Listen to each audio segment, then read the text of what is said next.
Now I can hear you. Yeah, what's up? All right. Okay. I was talking to a Jew, and What, every time we would come up to, hey, Jesus is in the Old Testament. Look yep. it up. And Okay. their answer was, look, these books weren't meant to, like, me and you normal people. We can just read it and interpret it, and then we understand. You have to go to somebody that has dedicated their life 30 years trying to understand this stuff. And if you have any questions, I can take you to my rabbi, and he'll tell you what this really means. And I'm like, well, this is in plain English and translated. Why can't I understand? What do you say to those people? I don't know what to say to them. They're just telling you that they're not qualified to deal and address with the scriptures. Now, sadly, he's got a point. Sadly, the Okay. Bible is not written to be put in the hand of every and any person. If you read the history, so he's got a point. He does have a point. If you read Okay. the Old Testament itself, not everyone had a copy of the Law of Moses, right?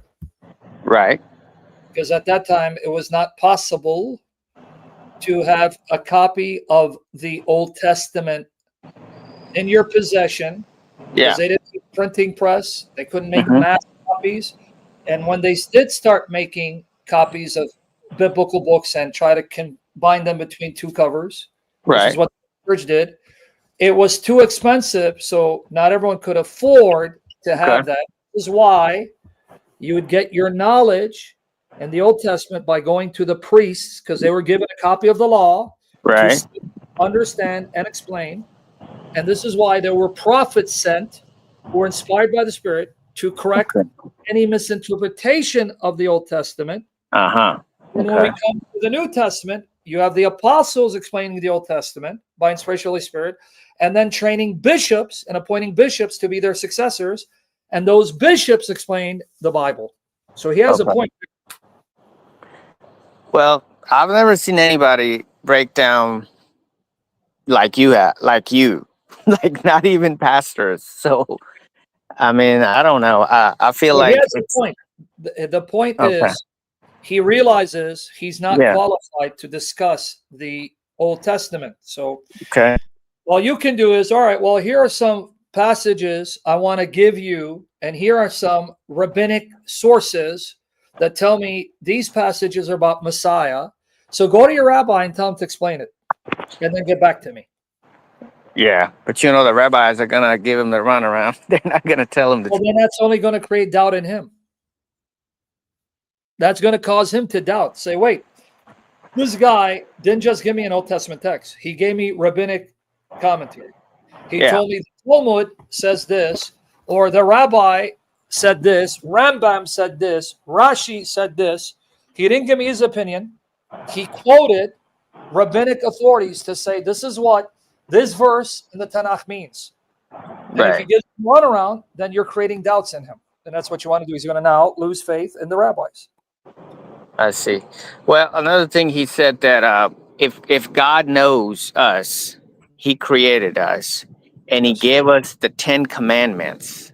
Mhm. Right? He gave us the 10 Commandments. Why would later on He would change it all up? And Who said now, he changed the Ten Commandments? I, what what are you well, talking what he was trying to say is now everything is through Jesus. Forgiveness is through Jesus. about? Exactly. Like everything is through Jesus. So how do you break that down to somebody that believes in, oh, there's only one God, and So, well, you who said know, those three gods? well, that's what he believes. But I try to tell him it's one Yeah. God and three persons. Say But so. Now I'm really confused because you just got done telling me you're not qualified to discuss the Hebrew scriptures, and now you ask me right, questions as if you know the Hebrew scriptures.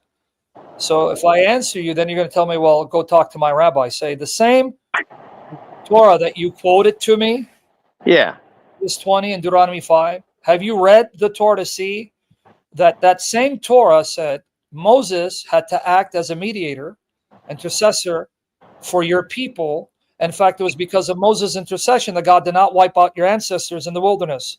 So in that same document you're quoting to me, you see God accepts intercessors, mediators, intercession, and mediation to save people from sin. Secondly, What you're quoting to me, there's an entire book called Leviticus that is Right. devoted to various sacrifices where animals have to die to cover up your sin. Right. Right?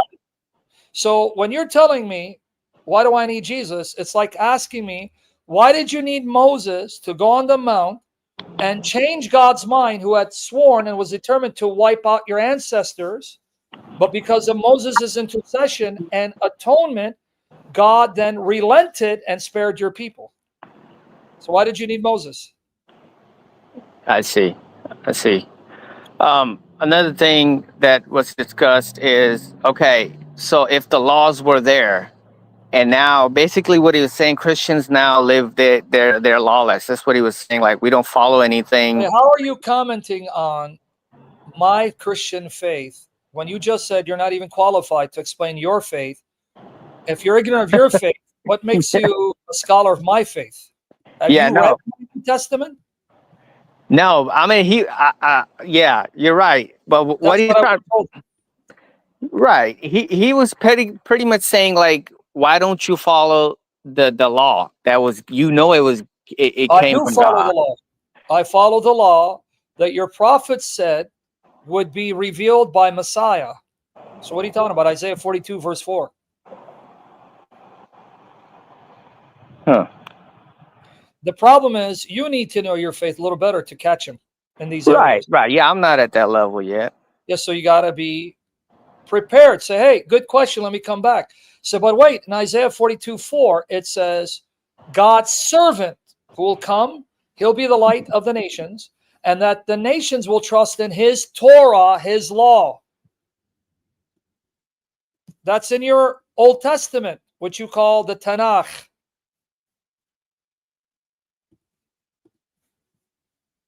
Do I agree that your mother is under a Shia in a brothel in Iran? You stupid, dumb bastard. What kind of question are you asking me if I believe in the New Testament? Sorry, this dumb bastard. It's asking a loaded question. It's like saying, did you stop beating up your mother and mounting your uncle? Coming back to you. Are you with me? Yeah, I'm here. I'm here. I'm with you. You always call me when you're in the car. Anyway, Deuteronomy 9, or on your porch. Are you on your porch again? Yeah, I'm on. I'm on the patio. You're right. Yeah, yeah. All right, Deuteronomy 9, 18 and 20. Here. And I fell down before Yahweh as at the first. This is Moses speaking, 40 days and nights. Okay. I neither ate bread nor drank water because of all your sin which you had committed in doing what was evil in the sight of Yahweh to provoke him to anger. For I was afraid of the anger and the wrath with which Yahweh was provoked against you in order to destroy you. But Yahweh listened to me that time also. So I stopped Yahweh from destroying you. He listened to me and he obeyed me in forgiving you. And Yahweh was angry enough with Aaron to destroy him, but so I also prayed for Aaron at that time. So Moses' intercession saved Israel from God destroying them and turned God's anger away. So why did God need Moses? Yep. See, that's the kind of question he's asking me. Then, where does it say in their Tanakh that when Mashiach comes, the Messiah, the servant of Yahweh, we Right. will trust in his law? Right here, Isaiah 42, verses 1 to 4. And the word in Hebrew is Torah. Isaiah 42, verse 1 to 4. Behold, my servant whom I uphold, my chosen one, in whom my soul is well pleased. I put my spirit upon him. He will bring forth justice to the nations. He will not cry out or raise his voice, nor make his voice heard in the street. A crushed reed he will not break, and a faintly burning wick he will not extinguish. He'll bring forth justice and truth. He will not be faint or crushed until he has established justice in the earth, and the coastlands will wait expectantly for his law, not the law of Moses, but the law instruction he will give, right? Right.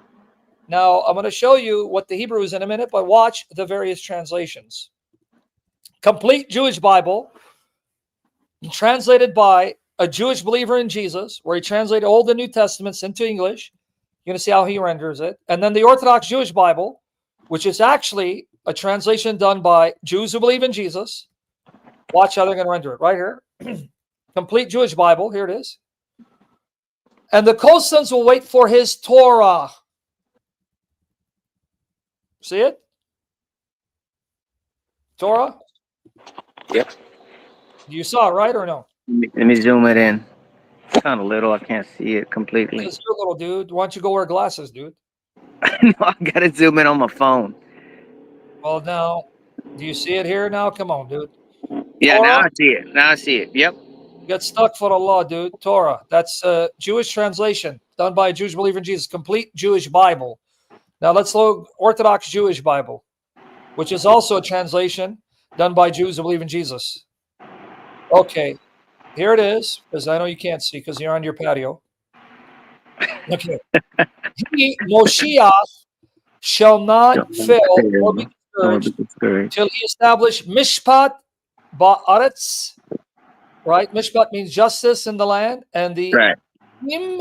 coastland shall wait for his, Moshiach's Torah. Right. So he's talking out of ignorance. He doesn't know the Old Testament, but then he thinks he knows the New Testament. Say, buddy, you don't even know the Old Testament. What makes you think you're going to know the New Testament?